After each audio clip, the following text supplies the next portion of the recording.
por essa reunião em amigos, pela oportunidade de elevar o nosso pensamento, refletirmos sobre nós mesmos, sobre nossos atos, amadurecermos um pouco mais nosso coração e buscarmos aliviar-nos de nossos erros, de nossas tristezas, de nossas mazelas espirituais, mentais. Que o Júnior possa efetuar uma boa palestra, elucidativa, que possa nos levar a caminhos melhores. Que a Gisele possa fazer uma boa leitura, com clareza, com uma boa vibração que nos auxilie. E que possamos sair daqui hoje bem melhores do que aqui chegamos. Que assim seja.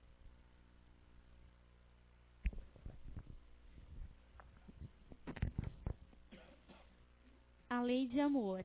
O amor é o sentimento que, acima de tudo, resume de forma completa a doutrina de Jesus. E os sentimentos são os instintos que se elevam de acordo com o progresso realizado. Na sua origem, o homem possui instintos. Mais avançado e corrompido, possui sensações. Mais instruído e purificado, possui sentimentos. No ponto mais delicado e evoluído dos seus sentimentos, surge o amor.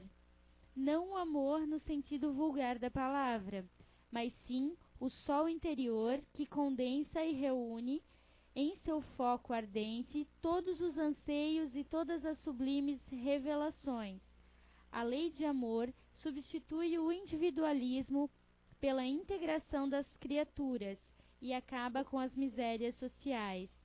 Feliz daquele que, no decorrer de sua vida, ama amplamente seus irmãos em sofrimento. Feliz daquele que ama, pois não conhece nem a angústia da alma, nem a do corpo. Seus pés são leves e vive como se estivesse transportado fora de si mesmo. Quando Jesus pronunciou a divina palavra amor, os povos se emocionaram e os mártires, cheios de esperança, desceram ao circo. O Espiritismo, por sua vez, vem pronunciar uma segunda palavra do alfabeto divino. Ficai atentos, pois esta palavra ergue a laje das sepulturas vazias. É a reencarnação, que, triunfando sobre a morte, revela ao homem deslumbrado seu patrimônio intelectual. Ela já não o conduz mais aos suplícios, mas sim à conquista de seu ser, elevado e transformado. O sangue resgatou o espírito, e o espírito deve resgatar o homem da matéria. Obrigado, Gisele. Boa noite a todos. Gente, quando a gente vai... Geralmente é assim que funciona, né? O palestrante é que escolhe uma leitura. Ainda aprendo aqui a lidar com esse microfone. O palestrante é que separa uma leitura para a pessoa que vai ler aqui na frente. E geralmente a gente abre a esmo, né? Está lá preparando a palestra e tal, então abre em qualquer lugar, teoricamente. Não poderia ter leitura que tivesse mais a ver com esse tema do que essa daí, né? Na verdade, por si só, ela já responde, né? O que é o sentido da vida. Mas vamos lá. A finalidade ou o sentido da vida? É uma pergunta complexa que muita gente faz. Na verdade, quase a metade da população. Isso aí foi tema de uma pesquisa na Universidade de Yale, nos Estados Unidos, onde as pessoas eram colocadas na seguinte situação hipotética. Se você estivesse diante de Deus e tivesse a oportunidade de fazer uma pergunta, qual seria a pergunta? E praticamente a metade das pessoas faria essa pergunta. Qual a finalidade da vida? Ou qual o sentido da vida? De certa forma, esse resultado é um pouco assustador, né? Porque mostra que muita gente ainda não sabe para que está aqui, né? Não sabe o que está fazendo aqui na Terra. Não é o caso de quem, por exemplo, como nós que estamos aqui, já aceitamos a reencarnação como um fato. É um fato. A reencarnação está aí. Só não vê quem não quer, né? Então, mas para muita gente que não compreendeu ainda, que não teve acesso a essa informação, ou que não aceita esse fato, fica ainda se perguntando qual é o sentido da vida, né? Qual é a finalidade?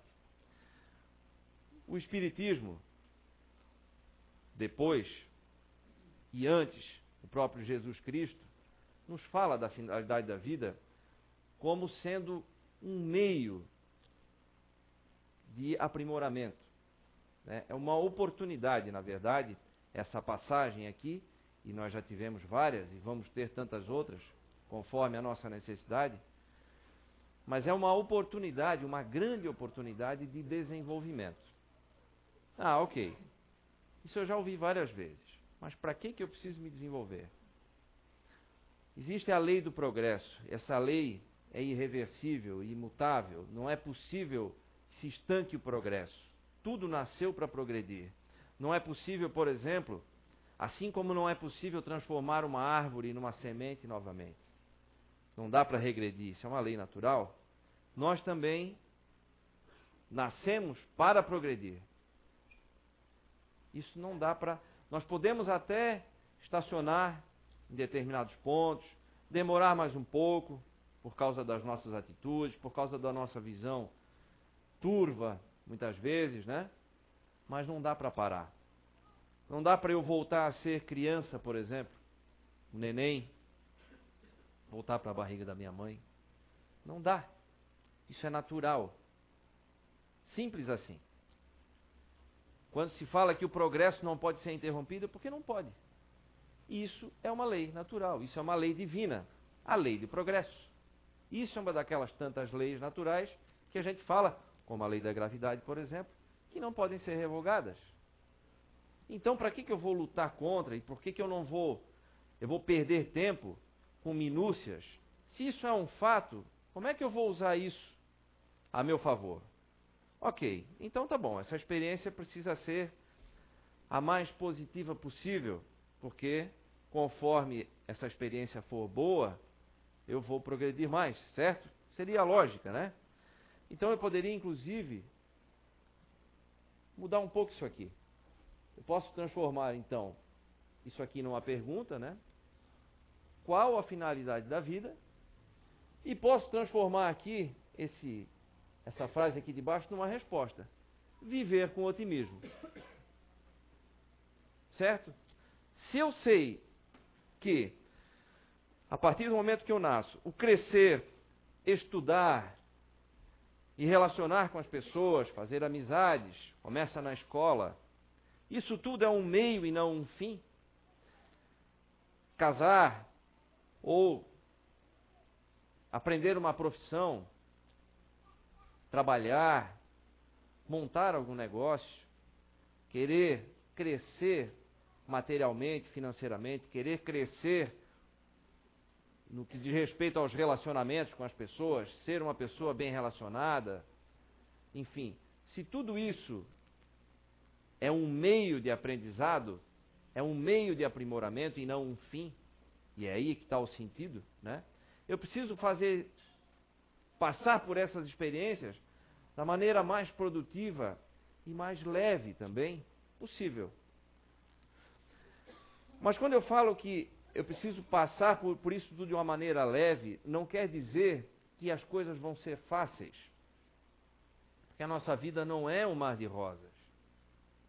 Pode ter uma ou outra pessoa que tem uma vida um pouco melhor, um pouco mais, teoricamente, leve. Isso aos nossos olhos, porque, convenhamos, né? A grama do vizinho sempre é mais verde, né? Sempre. Pode perguntar. Sempre, sempre, sempre. Os problemas dos outros não são tão grandes quanto os nossos. Né? A empresa do outro dá muito mais lucro, não dá tanto problema. É sempre assim. Via de regra, né? Porque é uma tendência que a gente tem de olhar, de ampliar os nossos problemas, ampliar as dificuldades. Mas, na verdade, eles existem sim. Claro. A diferença é como a gente enxerga isso. O problema é algo que vai me travar, vai fazer eu ficar triste, deprimido, reclamando, ou o problema é algo que vai me fazer raciocinar, vai me fazer colocar em atividade as minhas verdadeiras capacidades, como ser humano, como espírito inteligente que somos, né? Para poder superar esses obstáculos. Uma vida rica é uma vida cheia de obstáculos. Porque assim como a gente faz as provas difíceis no colégio, no tempo de colégio, quanto mais difícil a prova e melhor for o resultado que a gente obtém numa prova difícil, mais satisfeito a gente fica e mais do que isso, mais preparados nós ficamos. Porque uma prova fácil, que pode passar lá no chute, não acrescentou quase nada, né? A gente faz rindo e fica tudo bem. Agora, uma prova que exige muito empenho, estudo, concentração, e ainda assim, e foi uma prova longa, cansativa, mas ainda assim eu obtive um resultado positivo, um resultado bom, ótimo, eu saí mais preparado. Consequentemente, vou estar mais preparado para o que vai vir pela frente. E é assim que acontece com os problemas que são apresentados para nós, na nossa vida. A diferença, como eu falei, é a maneira de encará-los.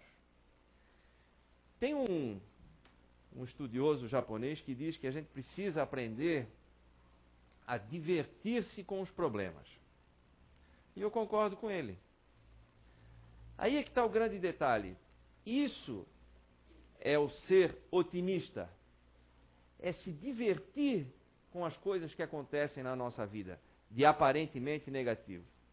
Porque tudo que é aparentemente negativo, lá na frente, vai mostrar a sua verdadeira face. Que foi simplesmente uma prova, né? Uma prova que nos deixou melhores. Mas nos deixa melhores, repetindo, conforme a atitude que eu tenho. Se eu tiver uma atitude de apatia, de tristeza, de reclamação, eu não vou fazer nada, eu fico sendo apenas um mero, vamos dizer assim, eu apenas fico assistindo a vida de longe e reclamando, né?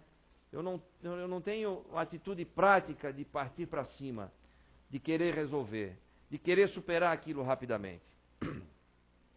Mas eu falo aqui em tristeza, então tudo bem, então a gente tem problema.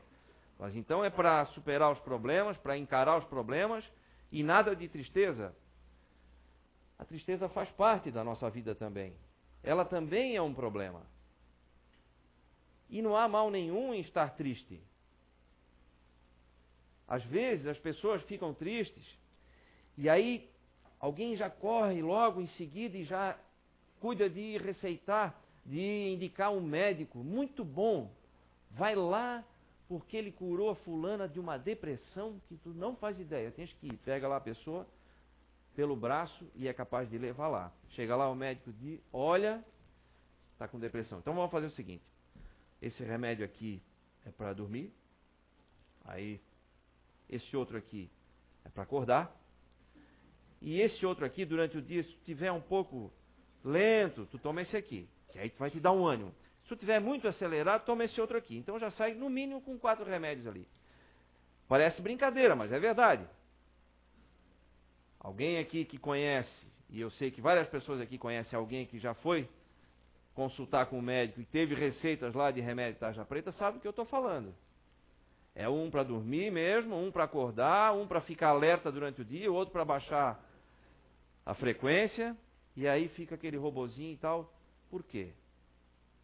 Gente, precisa dar um tempo. As pessoas precisam curtir também, ter o direito de curtir a tristeza. Parece estranho eu falar isso.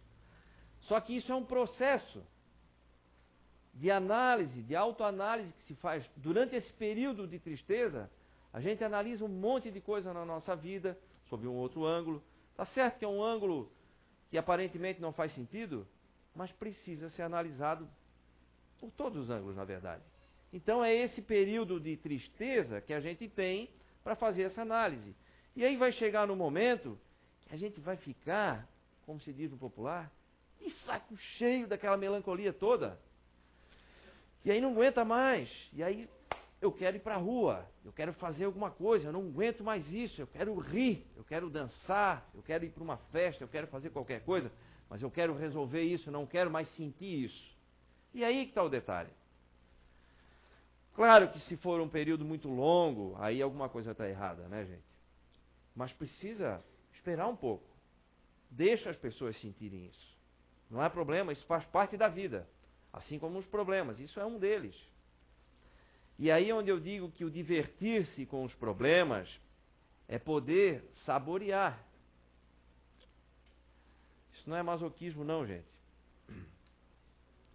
Esse tempo é muito importante que a gente tem para poder analisar o problema e poder tomar o rumo. Mas o rumo certo, né? Tomar as próprias conclusões. Não deixar que todo mundo decida tudo por nós. Isso não nos traz o progresso. Isso tira o sentido da vida. A vida é progredir. Enquanto eu espero que as pessoas façam por mim, enquanto eu me coloco na situação apenas de reclamar do que acontece comigo, de que a vida é injusta e tudo mais e tal, eu não tomo atitudes. Enquanto eu não tomo atitudes, eu não evoluo. E isso faz com que a gente entre num círculo vicioso.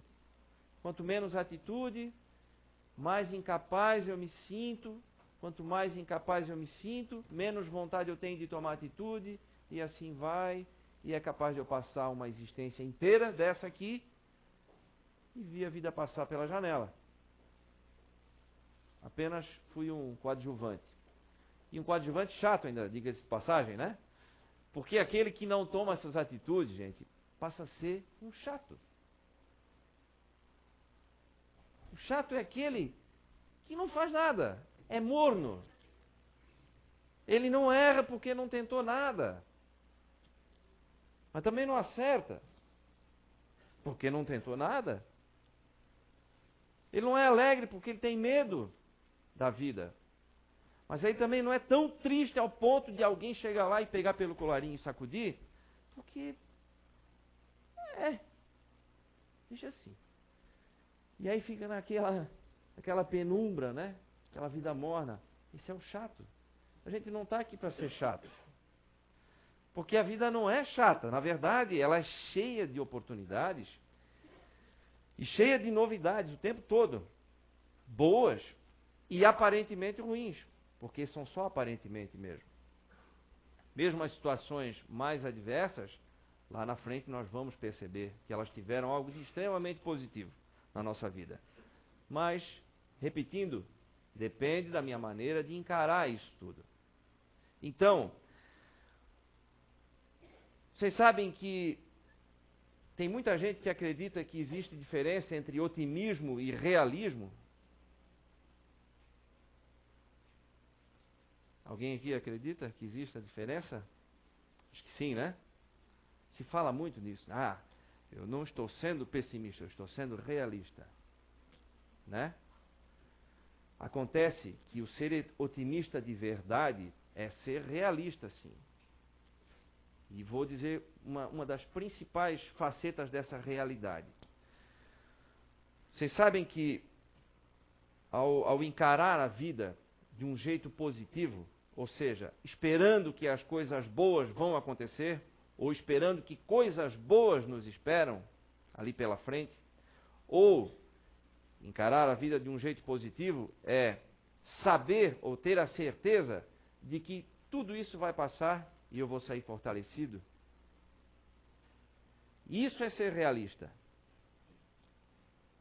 Não é olhar para o aqui e agora e dizer, não, mas a minha situação é essa, eu estou sendo realista. Não, está fazendo apenas uma pré-análise do negócio, da situação.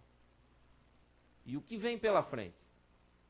Ora, se nós acreditamos em reencarnação, acreditamos na justiça de Deus, acreditamos na misericórdia de Deus, ou seja, sempre temos mais uma chance. Sempre temos mais uma chance de recomeçar, de fazer diferente, de corrigir erros. Ora, se eu sei disso, não é muito mais lógico eu acreditar que o que vem pela frente é melhor? Ou que mesmo essa situação ruim, ela vai me mostrar o seu lado positivo logo em seguida? Isso é ser realista. Certo? Então o otimismo é realismo, sim. O pessimismo é comodismo. Porque é fácil eu olhar uma situação negativa e dizer, ela é negativa mesmo. Eu sou um coitado. E aí eu não faço nada para mudar. Eu me acomodo, isso é preguiça. É preguiça. E nós temos uma tendência, aí que mora o perigo, né? Nós temos uma tendência a ficarmos preguiçosos com relação a essas coisas, a essas situações da vida. E aí, se a gente deixar isso tomar conta, fica cada vez mais difícil sair da situação. Então, precisa atitude. Nós precisamos tomar atitude. Somos nós que escrevemos a história da nossa vida. Então, eu é que tenho que pegar a caneta e ir ali para o papel mesmo. Sou eu que faço a história. Eu não sou apenas um espectador. Né? Embora muitas vezes a gente se coloque como espectador. Tem até aquele doutor Drauzio Varela, ele também fala disso. Levar a vida de um modo positivo faz bem à saúde. E ele fala especificamente em relação a sentimentos. Um conselho que ele dá às pessoas: compartilhe os sentimentos. Claro, não é sair falando sentimentos que estão lá guardados, né? As 7 chaves, com todo mundo, ou com qualquer um. Né? Todo mundo tem pelo menos uma pessoa de confiança. Compartilhe os sentimentos. Não deixe sentimentos guardados. Porque isso é que faz adoecer. Compartilhe. Tem também um estudo, deixa eu ver se eu acho aqui para vocês. Olha só. Isso foi uma outra universidade aí. Eles chegaram à conclusão de que uma vida positiva, uma vida encarada com otimismo, ela pode gerar uma expectativa de vida maior no indivíduo do que alguns hábitos que são recomendados agora corriqueiramente pelos médicos, como, por exemplo, exercício físico, não fume, beba com moderação, controle a pressão arterial e o colesterol. Olha só, isso não é um chute. Isso é produto de uma pesquisa. Uma vida encarada de um modo otimista, mas esse otimismo que eu estou falando aqui, realista. Né? Eu sei que eu preciso aproveitar essa oportunidade para evoluir. Eu preciso aproveitar bem essa oportunidade para melhorar. Esses problemas são aparentemente negativos somente. Aparentemente negativos. Esse é o modo otimista de ver. E acreditar realmente, né, gente? Pôr em prática, dar o próximo passo. Né? Dar o próximo passo. Esse estudo mostrou que também é praticamente igual ou até tem uma influência maior ainda sobre a expectativa de vida das pessoas. Olha que coisa incrível isso. A gente pode viver mais simplesmente por encarar a vida de um modo diferente. Então, como é importante, percebam como é importante a nossa atitude perante as coisas que nos acontecem. No ano passado, eu contei aqui para vocês, eu passei por um tratamento de saúde que era da hepatite C, um tratamento que é bem pesado, assim, bem chatinho. Tem uma série de efeitos colaterais e tal, é longo, enfim, não vem ao caso aqui. Beleza, acabei o tratamento em dezembro, fiz o exame, estava tudo ok e tal. Semana passada fui refazer o exame, vou ter que repetir. Voltou tudo e tal, tá bom. Primeiro impacto, a gente pensa, nossa senhora, aí comecei a pensar nos efeitos colaterais, em tudo que eu vou ter que passar, fim de semana de cama, com febre, tá, aquilo, a irritação, a insônia, barará. Primeiro impacto, mas pera um pouquinho. Deu? Isso tudo eu já sei. como é que eu vou fazer diferente agora? Comecei a pesquisar. Primeira coisa não, foi a segunda coisa. A primeira foi pensar assim. Segunda coisa que eu fiz, fui para a internet pesquisar o que acontece com um paciente que tem que fazer o retratamento. Como é que podemos diminuir os sintomas, os efeitos colaterais, blá, blá, blá. Fui num médico e fui no outro. Isso já assim, segunda-feira, pá. Beleza. Para mim foi excelente, um alívio. Já soube que o retratamento é mais curto, soube que eu vou poder cuidar de efeitos colaterais que eram muito sérios, eu vou poder tratar, agora vou fazer. Coisas que eu percebia, por exemplo, eu ficava extremamente irritado, mas passava 2 noites seguidas sem dormir. Aí aqui não é difícil perceber que quem fica 2 noites sem dormir vai ficar irritado, né? Se ficar 1 noite já fica. Né? Mas eu não tinha me dado conta disso. Eu disse, não, pera um pouquinho. Aí falei com a médica, olha, eu vou precisar dormir. Não tem problema, a gente vai cuidar disso aí. Então tá bom. Pronto, automaticamente acho que vou ficar menos irritado. Depois eu conto para vocês. Mas, então, assim, precisa ter atitude. Dá um baque no começo? Dá. Mas o que eu vou fazer? Eu preciso diminuir os problemas agora, eu preciso resolver. Ótimo. Outra coisa boa é que eu vou poder escolher quando eu vou recomeçar. Então, estou me programando. As datas, eu sei quando começa, quando termina, tudo. Esperando chegar o medicamento novo. Chega só em março do ano que vem. Pronto. Tranquilo. Estou tranquilo com relação a isso. E aí, quando surgiu esse tema, para vir falar, e eu estava estudando, eu disse, olha só. Com que cara eu ia dizer alguma coisa para alguém se eu não fizesse a mesma coisa, né? Se eu não tivesse esse tipo de atitude. Eu preciso fazer, né? Senão eu não teria moral nenhuma de estar aqui falando nada para ninguém. Mas eu citei um exemplo que aconteceu comigo agora, semana passada. Então, essas coisas que aparentemente são negativas, elas trazem muito ensinamento. Eu sei, por exemplo, nesse meu caso, aprendi muito com o que passou no ano passado ali, no tratamento e tal. Sei que vem muita coisa aí pela frente também, de aprendizado. E é um tempo curto. Se for ver com o que eu tenho ainda de expectativa de vida, teoricamente, posso desencarnar amanhã, mas né, teoricamente tem muito mais tempo. 7 meses, 8 meses, 1 ano, não faz grande diferença. Ou melhor, pode fazer, né? Eu também posso optar por não fazer e aí encurtar as coisas, né? Silvana está dizendo que não.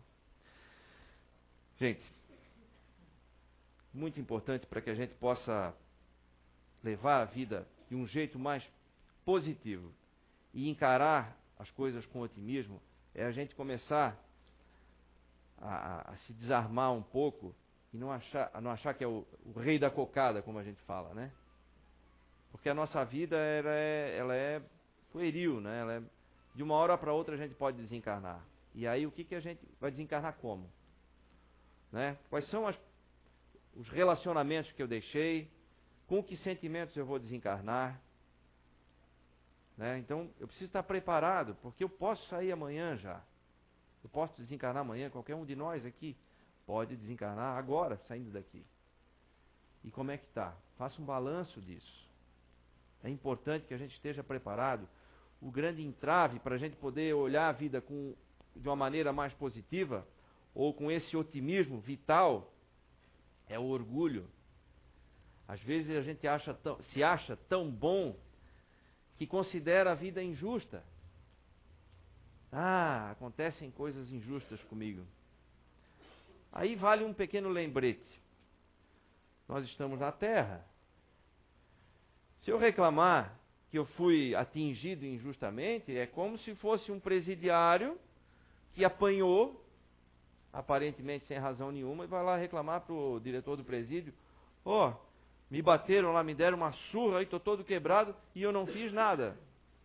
Querido, tu estás num presídio. É um presídio. Não tem só gente boazinha lá. Está cheio de pessoas que erraram. Então não dá para esperar diferente. Então por que eu vou esperar, se na Terra é um planeta de provas e expiações, eu vou esperar que as pessoas só me tratem com gentilezas o tempo todo? E aí na menor oportunidade aí alguém passou, olhou atravessado, porque está com seus problemas, não está nem me vendo, olhou atravessado, mas não está nem me vendo. Aí eu já fico todo melindrado. Ah, o que está pensando de mim? O que é isso? Não me cumprimentou? Gente, isso é um planeta de provas e expiações. Todo mundo tem problemas, todo mundo enfrenta situações que aparentemente são negativas. Então, até digerir isso, tem esses momentos, nós precisamos compreender isso. Muita gente aí fora não compreende, mas nós temos que compreender, nós temos a obrigação de compreender isso. A gente está tendo essa informação seguidamente aqui. Então, não dá para esperar que seja tudo um mar de rosas no trato com as pessoas. Vai ter esses momentos que a gente pensa que é injusto, vai ter. Não é. A gente vai pensar, mas já tem que pensar em seguida, opa, é aqui, eu estou na Terra, é assim mesmo. Eu não estou num planeta feliz ainda, né? Lembra, pensa que pode ser, eu sou um presidiário e estou no presídio. Tem mais um monte de irmãozinho ali junto. Pior até. Certo? Isso é lógica. Isso é lógica. Mas, como eu falo, aí o orgulho é que está falando mais alto, né? Eu sou melhor do que os outros. Eu preciso ser tratado de um jeito diferente. Né? Então, a gente cai nesse erro, comete esse erro. E é isso que precisa ser combatido. Isso é também uma maneira de enxergar a vida de um jeito positivo, de um jeito otimista. Isso é aquele otimista, é o otimismo vital, é o otimismo realista. É isso aí.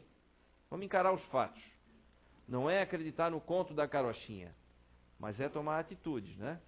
É perceber que isso tudo também vai passar. E quando passar, eu vou estar melhor.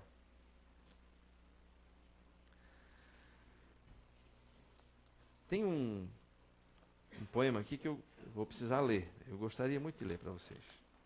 Que é do Pablo Neruda. Ele é chileno, né? Um poeta e escritor chileno. Que não sei qual era a religião dele, mas com certeza uma pessoa que tinha muita experiência, né, na vida. Teve muitas experiências também.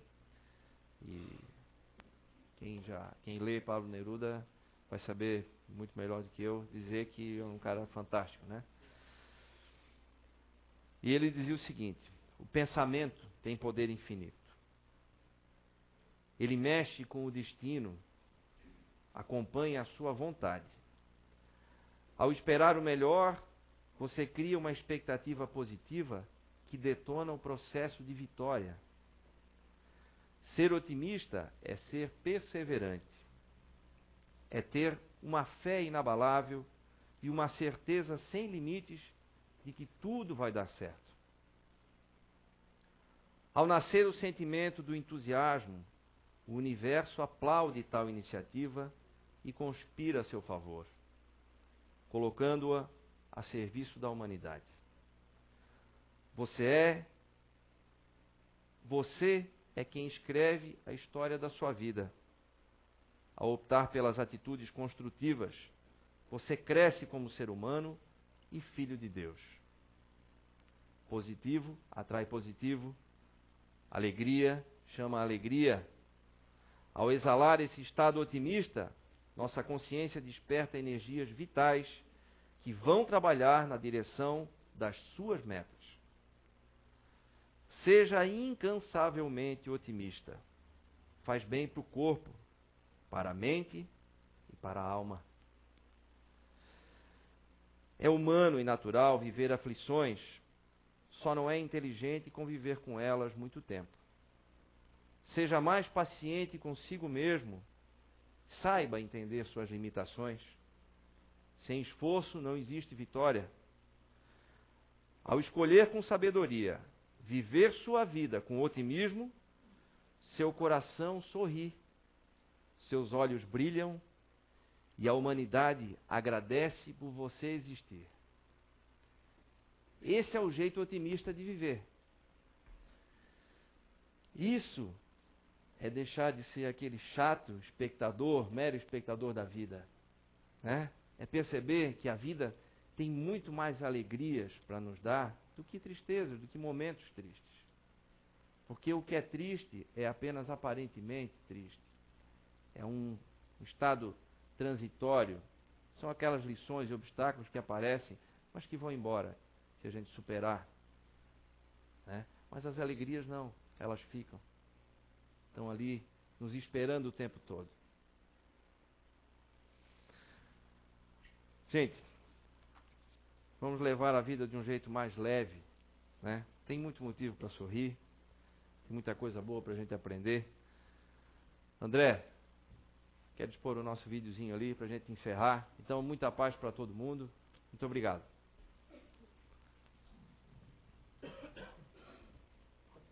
Isso é uma propaganda, viu, gente? Bem curtinha.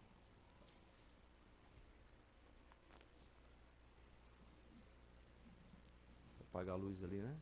Alguém pode apagar a luz ali, fazendo um favor? Obrigado.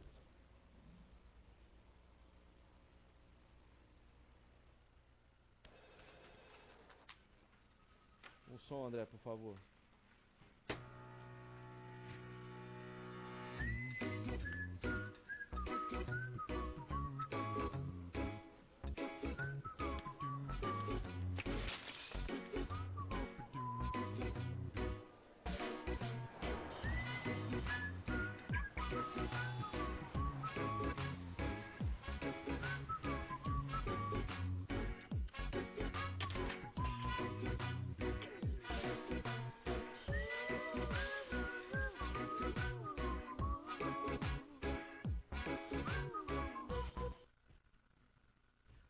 Simples assim. Okay, obrigado. Obrigado, Júnior.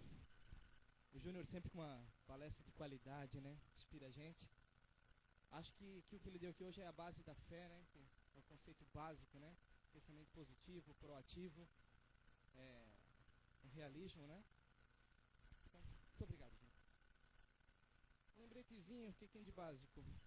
Se você bebeu hoje, é desaconselhado.